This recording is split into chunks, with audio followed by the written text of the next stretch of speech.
Hello, everybody. Good morning. My name is Kevin Denis. Some of you may have saw during the advertising that it was going to be myself and Chad Lingerfelt on this presentation.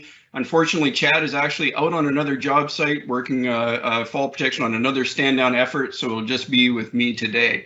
So we will get underway. If you wouldn't mind sharing my presentation.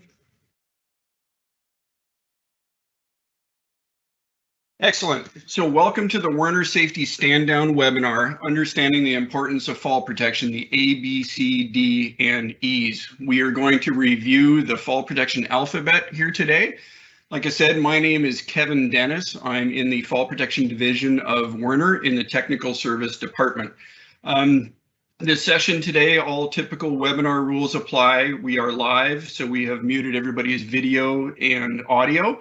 However, I do encourage you to make full use of the chat feature on the side, as I will be reviewing any questions at the conclusion of this presentation, and I'll even stay on after the bottom of the hour to make sure I answer any questions that you may have.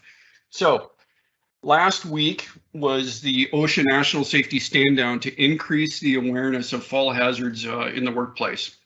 It was created predominantly for the construction industry, but several different industries participate in it.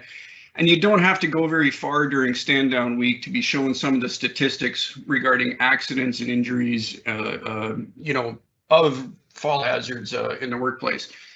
So I've brought up the OSHA top 10 as just another statistic that I like to show people is number one violation that OSHA found in the calendar year was fall protection, the general requirements for it. And that section has had that top billing for close to 10, 11 years now, as it's always seems to be anchored in the number one position. But I'd always also like to point out to people number 4, 5, and 8 as scaffolding, ladders, and the training requirements for fall protection also rank in the top 10. So working up at heights and exposure to fall hazards, accounts for close to 48% of OSHA citations within a year. So, and this is where Werner comes in, is we want to make sure that we are a resource to you, whether it's supplying of the fall protection PPE, whether it's with scaffolding and obviously ladders, or even the training requirements for it. Just as a little plug, last week during the stand down, our JSS team and its affiliates participated in over 290 awareness events and spoke to or touched and were in contact with over 25,000 people. So we've got a lot of resources available to you. And this webinar is another one of those resources, and it's just an extension, of the National Safety Stand Down Week. So what I want to go through here is we've got a limited amount of time. We're just going to spend 30 minutes here on the topic. Again, thank you very much for participating. We're going to go through the A, B, C, D, and E's, which we refer to as the fall protection alphabet. There isn't anything OSHA about this alphabet. It's just another way to hopefully remember some of the key points when you're using a harness-based system. If you're working when you're on a job site and you're protected by a guardrail, there isn't anything that you have to do for that guardrail to work. It will passively protect you behind the scenes. However, once you go to a harness-based system, there's all these little points that you have to remember and take care of. Make the 3 connections on your harness, make your connection of your harness into your system, find a good anchor point. Is it overhead? What's my fall distance? What's the clearance? So this A, B, C, D, and E is just a way to try to digest all of that information. So here in this presentation, I'm going to give you the highlights, or what I believe is to be the most important points with A, B, C, D, and E, as a kind of a review. And again, make full use of that chat feature and ask any questions that you may have. All right, so starting with the A, the Anchorage. The Anchorage is a secure point of attachment for Lifelines, Lanyards, or deceleration devices. So in this picture here, it's the red steel. Okay, so that is ultimately the anchorage. It is the load-bearing structure. It is the foundation of the system. If we're going to fall and be hanging or supported by something, it's going to be that steel beam.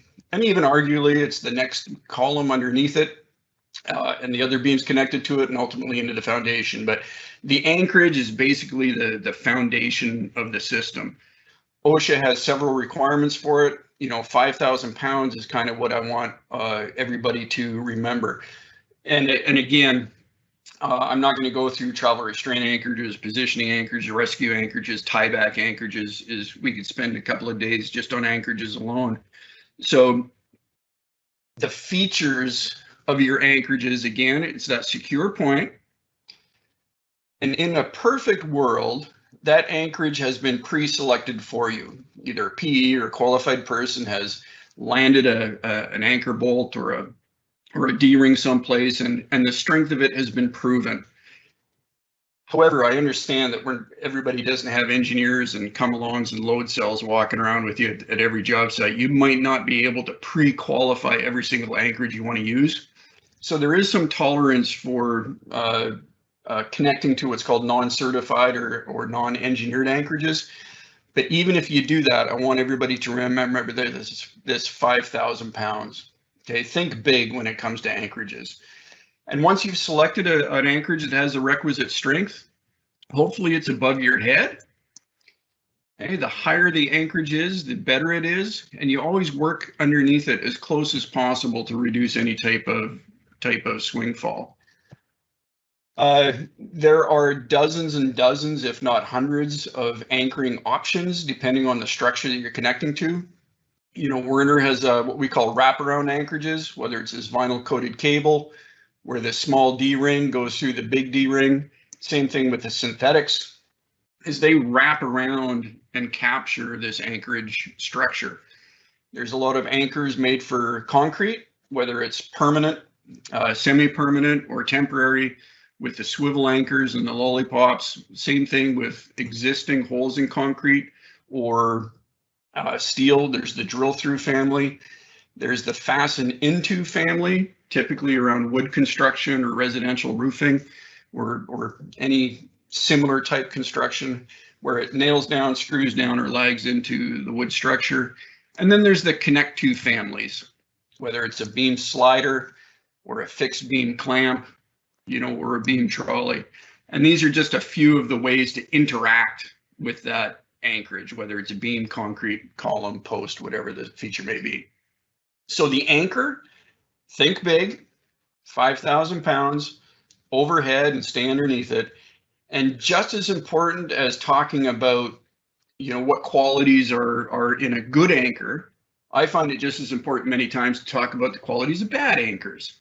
So obviously you want to avoid connecting to water pipes, process piping, electrical conduit, cable trays, bus bars, pipe hangers, small grade joists, scaffolding, another lanyards, any type of vents.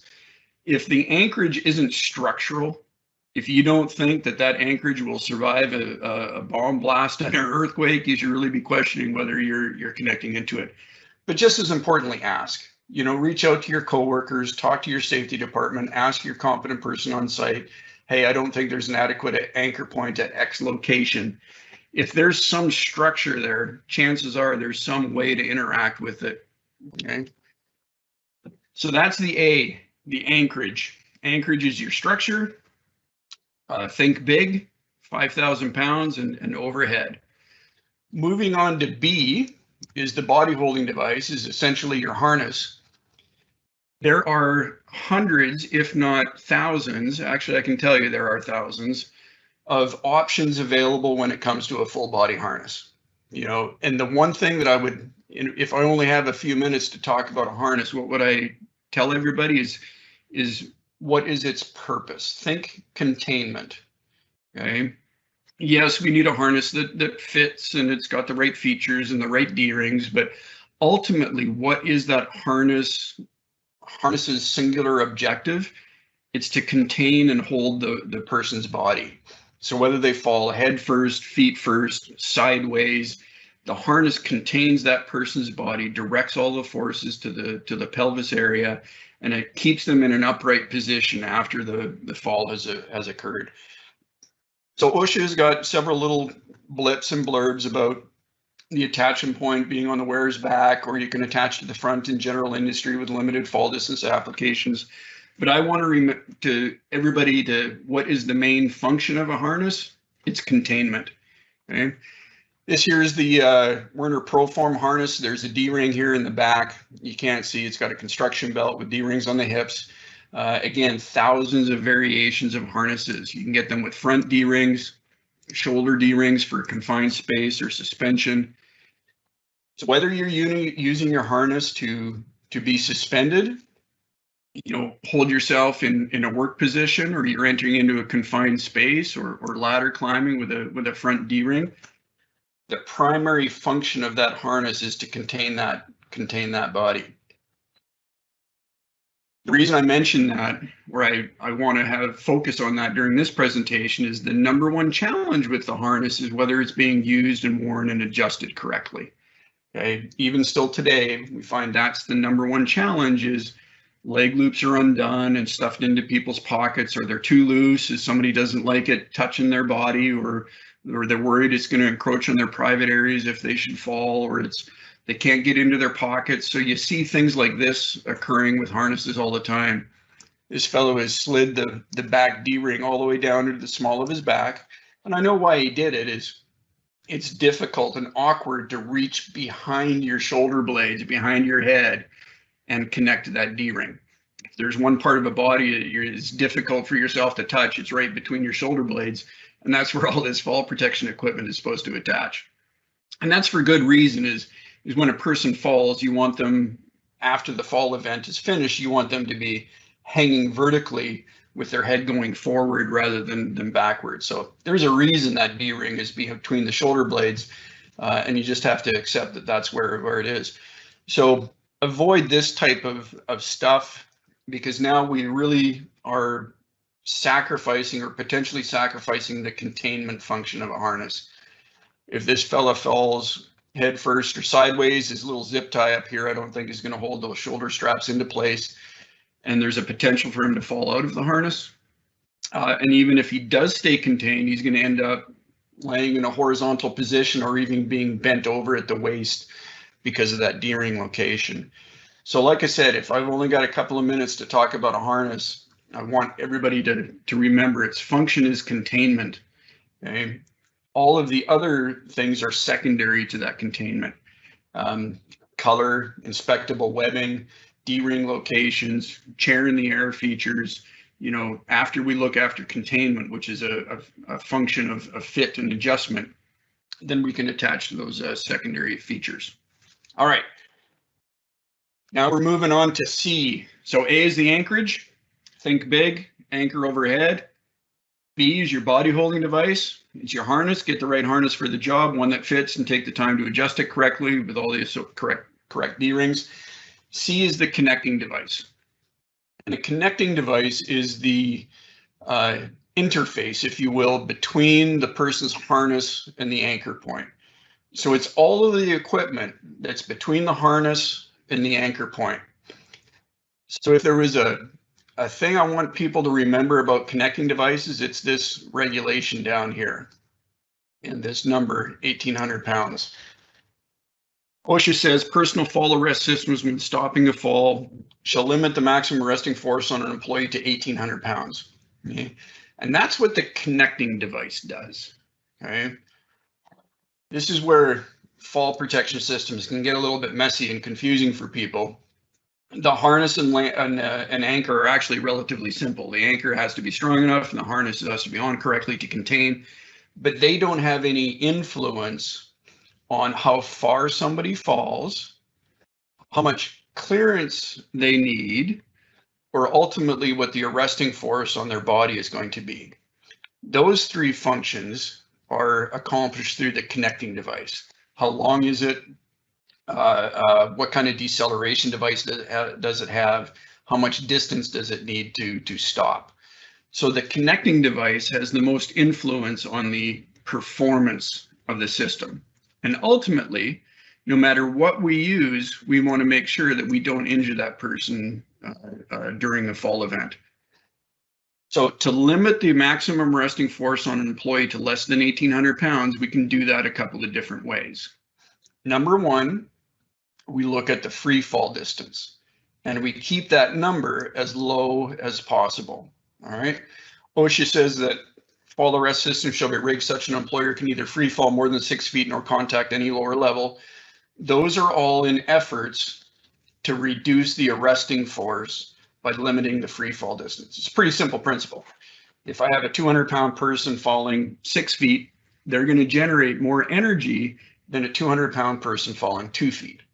This is one of the reasons we recommend getting your anchors as high as possible, as that will reduce your free fall distance. And the other way we can control the arresting force is to add what's called deceleration distance. Okay? It's basically your break or your stop. Think of a bungee cord. Think of bungee jumping. How can I go down to the county fair, pay my $100 and jump off a crane for the thrill of a lifetime? How is that actually made safe? When I jump off that crane, I'm going to fall a certain distance before that bungee cord becomes tight. That distance is what's called free fall. During that free fall, I am picking up speed. I am generating kinetic energy or stored energy. Okay. The farther I fall, the more energy is a problem that I have to get rid of. But once that bungee cord becomes tight, I'm no longer free falling. I'm actually slowing down. The elastic properties of that bungee cord are actually slowing me down through distance. Okay. So arresting force is a balance between the free fall distance and the deceleration distance. I want to reduce my free fall and increase my deceleration. So obviously in a construction site and work site, we can't have people attached to bungee cords. We want to stop that fall faster in a short amount of time as possible to keep this force below acceptable levels. So that's what your connecting devices do. Okay, is you can manipulate your free fall distance by the length of the connectors in your anchor location, and you can increase the amount of deceleration distance you have to make sure that that arresting force is below 1,800 pounds. Okay, so that's what a connecting device does. Okay, all of these connecting devices, they attach to the harness, and then they also go a certain length, and then they attach to the anchor. Most all of them use Snaphooks, carabiners, D-rings, basically physical hardware. And I wanted to take a moment and talk for a second about this Snaphooks over here on the right. Okay. If you have what's called non-locking Snaphooks, please get rid of them. They are illegal. Okay. Unfortunately, they were the first hook that was created decades ago, and there's millions of them. And they're still used in hoists, livestock applications, lifting applications, maybe not so much in the safety industry, but long story short, you can still find a lot of these hooks floating around. They are illegal because they can, under certain circumstances, come undone. All right. So if I look at these series of pictures here with starting on the left, this hook is actually attached the way it's supposed to be. It's a pretty good connection. When I pull down on the hook is being loaded across the forged part of the hook. It's plenty strong. But unfortunately, if we go to the next slide, when people are working, many times those hooks will roll and they'll flip and they'll flop around these anchor points. So if that hook rolls over and it gets perched in this position, you can see we're no longer loading the spine or the forged part of that hook. It's actually just resting on the gate. So now the next picture with a little bit of force, you can see that gate starts to open and it falls right off. So I always want to take a couple of seconds to talk about the dangers of these non-locking connectors. You want to use connectors that have got locking features on the gates. So you won't find any manufacturer in the United States or Canada that's a fall protection manufacturer that uses those Snaphooks anymore because they are illegal. They haven't used them for 20 years. I've just walked a lot of job sites, and if I look into deep enough into the job box or into lockers or backs of trucks, you find that these hooks have a way of just kind of sticking around and migrating. So if you do find them, turn them into your safety department, remove them, make sure that they're not being used for personal protection. All right. So that was a little plug about the connections. Now let's get back to the families of connecting devices.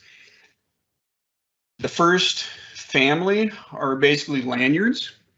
They're kind of the very first connecting means. It was just a length of flexible line that would connect the harness to the anchorage point. These two types of lanyards are fall arrest lanyards. They've got energy absorbing ability. Okay, so those breakaways, those tearaways, tear plies, shock packs, bungees, safety stops, brakes. People call them many different things, but what they do is they add deceleration distance. These are the Werner decel lanyards, and these are our internal energy absorbing lanyards. They can both be used for fall arrest because they have these deceleration features. Other lanyards over here on the right are called restraint and positioning lanyards. It's just a length of line. It doesn't have shock absorbing ability. So they're used for restraint and positioning. They should not be fallen into because they don't have those tearaway features. Problem with lanyards is they're all, 6 feet long. You can get different lengths, but the 6 feet is the common. Your work has to go on within 6 feet of an anchor point. Okay, so if you don't have an anchor point within 6 feet of your work, a lanyard really isn't the right tool for the job. So another connecting device are self-retracting lifelines, SRDs. They go by several names: SRDs, SRLs, retractables, reels, blocks, safety reels. They work by having the device set up onto the anchor. There's a drum wound line that has either webbing or cable, and that line pays out and retracts as the person works. So you have an incredible amount of freedom of movement.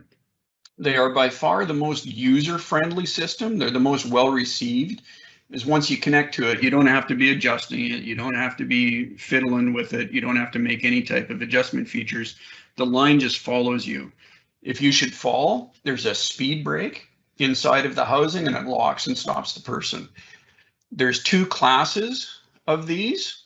Currently, this is going to be changing a little bit later on this year as standards are updated. There's Class A and Class Bs. But without getting into finite detail, the Class A units are typically your smaller units, 6 to 11 or 12 feet long. They can either attach to the anchor or to the back of a harness, and they either have synthetic webbing or cable inside of them.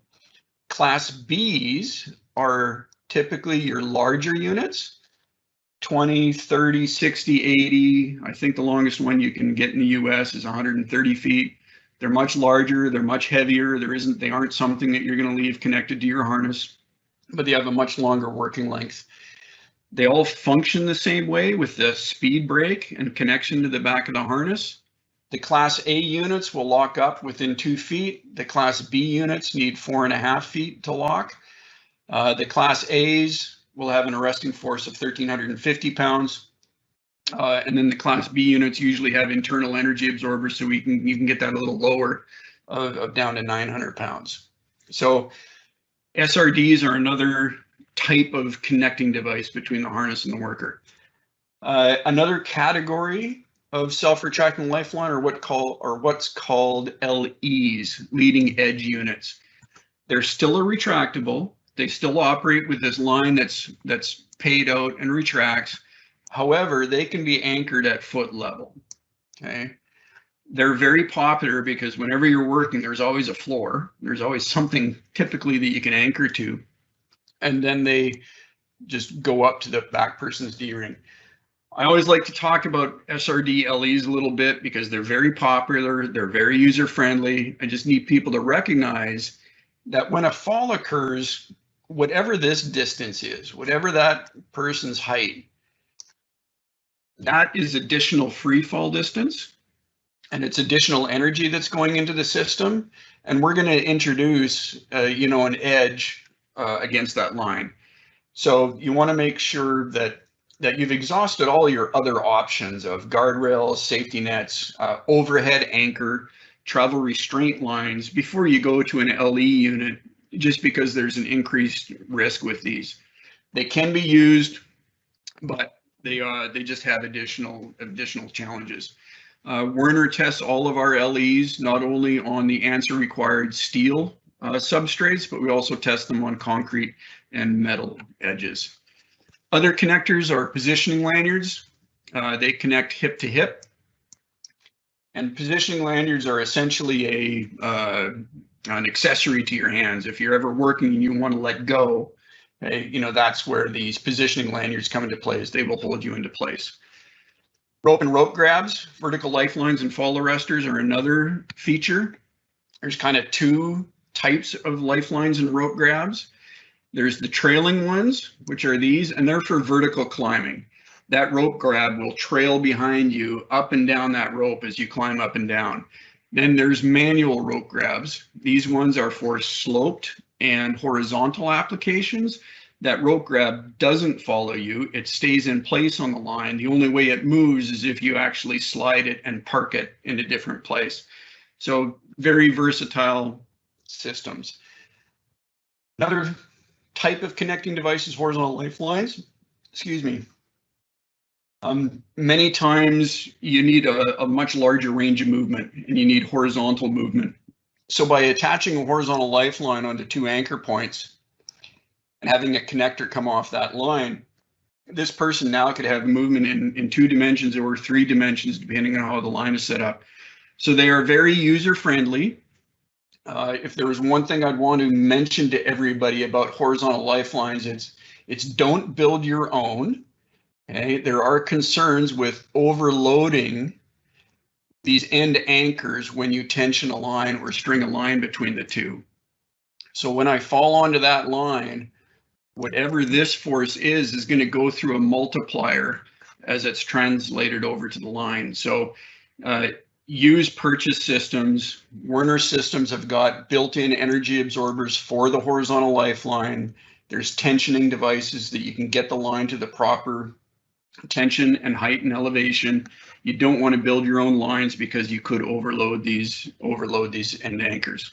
All right, so that's the ABCs: anchorages, body holding devices, connecting devices. Now we're on to the D and the E.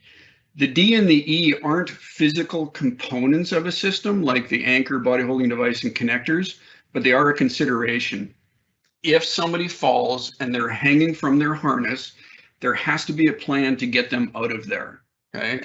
OSHA has got several, I shouldn't say several laws, but both in general industry and construction, they kind of say the same thing, is the employer shall provide for a prompt rescue. OSHA's position is, you know where people are going to be working. You've issued them safety equipment. They have an anchor point. You can predict what's going to happen if a fall occurs. You can predict ultimately where that person is going to end up. Therefore, you should be able to pre-plan for that rescue event. Okay. So part of the rescue, it takes time. Once somebody falls, we have to recognize that they fall. We have to gather people. We have to gather the rescue equipment if that's the rescue plan. So Werner has included a feature into all of our harnesses above the baselines called Chair in the Air. It's not a rescue device, but it's a harness-induced pathology feature to ward off the effects of suspension trauma. Is when somebody falls, they can grab these stirrups that are designed into every one of the harnesses, lift their knees, and slide their subpelvic strap underneath their buttocks and their thighs. What that does is it relieves the pressure on the inside of the thighs and allows the blood to circulate throughout the body as if they were just sitting in a chair. Okay, and that increases the tolerable suspension time, so where somebody can hang there, for a considerably longer time while the rescue event is planned, rather than hanging from the back D-ring and the inside of their thighs. So I know I'm getting near to my time, everybody. Forgive me, I'm going to go over by a minute and a half. In the event of a fall, so to kind of wrap this up on rescue, it's this. If there was one thing I would want everybody to remember or to consider, it's pre-planning. Okay, it's incorrect if we have somebody hanging in a harness and we don't have a plan to get them down. So and that can be a number of different features, particularly at a construction site. If you've got a scissor lift or a boom lift, bucket truck, it's completely acceptable to go and get an extension ladder and slide that ladder up underneath that person, and they can climb out and rescue themselves. If they're still conscious, throw them a rope, they grab it, pull them into the side of the building, and they can evacuate under their own power. So rescue can be simple. It can be more complex. The key is it has to be a planned event. All right. And then the last part of our fall protection alphabet is the E, the education. I've gone through a lot of content here this morning, a lot of little detail, and we could go on for even longer, especially when we start dealing with all the different anchoring features. You know, I didn't even really talk about calculated clearance. So OSHA recognizes, and employers recognize, the nuances of using a harness system. There's a heavy reliance on the user and the supervisors to use that equipment correctly. So there has to be a training element. People have to be trained in the nature of the fall hazards and then the procedures for using the equipment and also for the use and operation of that equipment. So that's the alphabet, A, B, C, D, and E's. Hopefully you've got a little bit of information out of this webinar. I would encourage you to visit our website, WernerCo.com.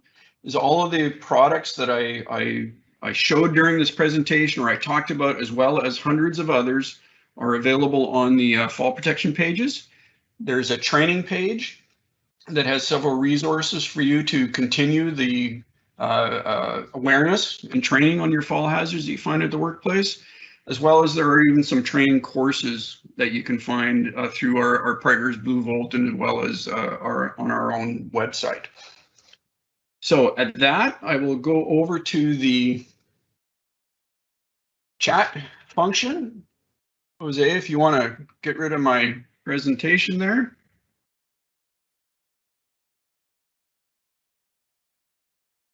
I don't see any. There we go. All right. One question we had come in through is what type of anchors are appropriate for a hollow concrete block? If you go to our website, there is a concrete block anchor. It's actually designed specifically for that.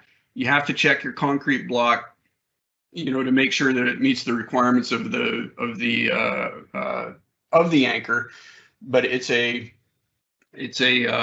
concrete anchor. And keep in mind, this isn't cinder blocks. This is for the, you know, precast type concrete.